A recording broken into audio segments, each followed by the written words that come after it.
أعوذ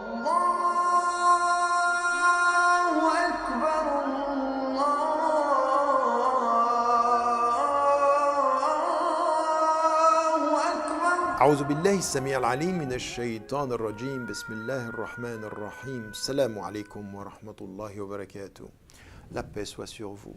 Nous poursuivons notre route sur le chemin des résistances, celles qui nous permettent de nous libérer, une libération, parce que la foi est libération. Il y a l'ego, nous en avons parlé, il y a l'ostentation, nous en avons parlé, et puis il y a l'égoïsme. L'égoïsme. Et donc l'ego est cette surdétermination de soi dans tout ce que l'on fait, et l'égoïsme, donc c'est avec ce que l'on est, et l'égoïsme, c'est avec ce que l'on a.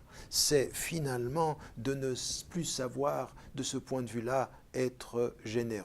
Or, le Coran, dès le départ, quand il parle de ceux qui croient, il est dit « Alladhina yu'minuna bil ghayb wa yuqimuna as-salah wa mimma razaqnahum yunfiqun » Ceux qui croient en Dieu et qui accomplissent la prière et qui donnent de ce que nous leur avons, des dons que nous leur avons octroyés. Et les dons que nous leur avons octroyés, ils sont des dons, en l'occurrence, qui sont tout type de dons, les dons matériels comme les dons spirituels ou affectifs ou psychologiques. Donc il donne celui qui a la foi. Et d'ailleurs, le Coran, quand il commence la révélation, quand la révélation commence pour le prophète, tout est une question de dons. Donner aux pauvres, s'intéresser aux pauvres. La foi nous fait sortir de notre ego et nous fait sortir pour nous libérer de nous-mêmes et donner de ce que l'on a, se libérer de soi et donner de ce que l'on a, l'être et l'avoir. Donc ici, l'égoïsme, il faut s'en libérer, et tout ce que nous avons malheureusement aujourd'hui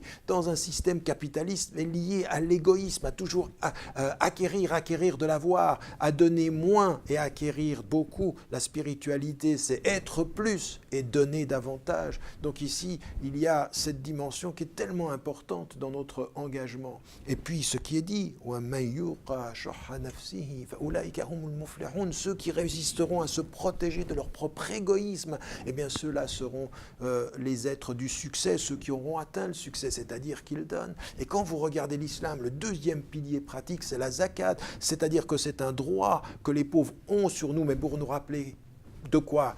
Du don que nous avons. Il y a un droit, il y a un devoir de don, pour que l'on comprenne ensuite qu'avec cette attitude qui va purifier notre être, donner de son avoir, c'est purifier notre être, c'est réformer notre être. Donc le fait de donner de son avoir, et zakat, il y a une notion de purification, ça purifie l'avoir et l'être. Eh bien c'est de la même façon quand on donne de son temps pour écouter, quand on donne de son cœur pour aimer, quand on donne de son argent pour soutenir, quand on donne de ce que l'on a pour permettre à d'autres de vivre de meilleures vies, eh bien nous purifions, nous réformons notre être. Il ne faut pas croire, ceux qui pensent que l'être et l'avoir n'ont aucune relation se trompent. Notre façon d'être avec ce que nous avons dit qui nous sommes, et donc en l'occurrence l'égoïsme est à la dimension de l'être, est à la dimension de l'avoir ce que l'ego est à la dimension de l'être, c'est-à-dire enfermé, emprisonné. Apprendre la générosité. Le prophète était généreux même quand il n'avait rien, parce qu'il était généreux. Il donnait de ce qu'il était au-delà de ce qu'il avait, et il donnait aussi de ce qu'il avait, et en particulier pendant le mois du Ramadan, qui est un mois où l'on se prive et on donne davantage. Donc se priver pour donner encore davantage. Donc c'est une vraie réflexion, être des êtres généreux, comprendre que la foi est générosité et appelle à la résistance contre tous les égoïsmes de toutes sortes, pour que nous puissions être des êtres qui donnons encore de nous-mêmes et de ce que nous avons. Inch'Allah, n'oubliez pas, comme un don, de dire à ceux que vous aimez, que vous les aimez. Inch'Allah, assalamu alaikum wa rahmatullahi wa barakatuh.